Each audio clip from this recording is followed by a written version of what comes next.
Maksudnya dah boleh lah. Saya nanti nak, kalau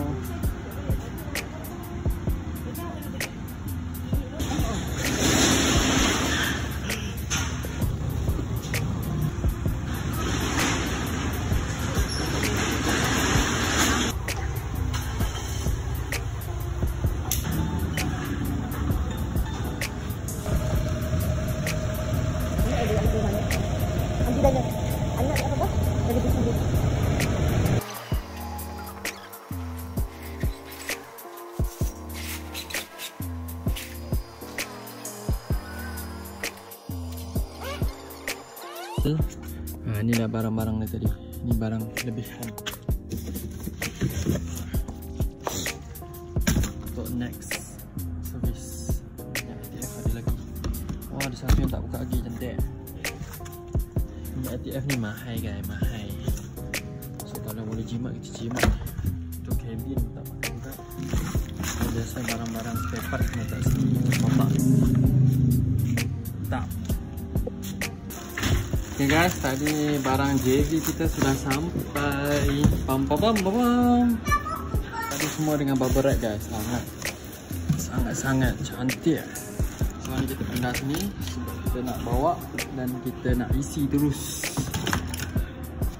So ni stiker service reminder. Dan ni macam biasa untuk enjin guys, enjin. Ni untuk minyak ATF, minyak auto kita. Lepas ni untuk masuk dekat fuel pump. Let's go. Okay, sebelum servis tadi Uza akan masukkan ni dulu, engine flash.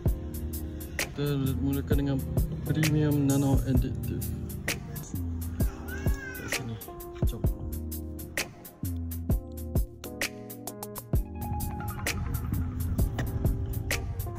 Okay, ni masuk kat fuel pump Dia buka peluangan ni ada tutup dia. Bismillah.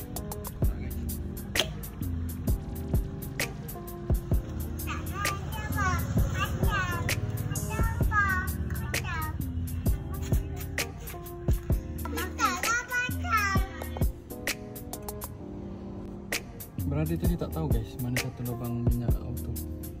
Apa siang berada. Ya. Ni cara dia.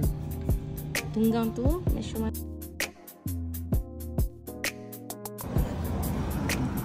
Itu kita nampak tu. Masuk, kita tuanglah sampai berapa ni? Benda kecil je. Macam tu lah cara dia.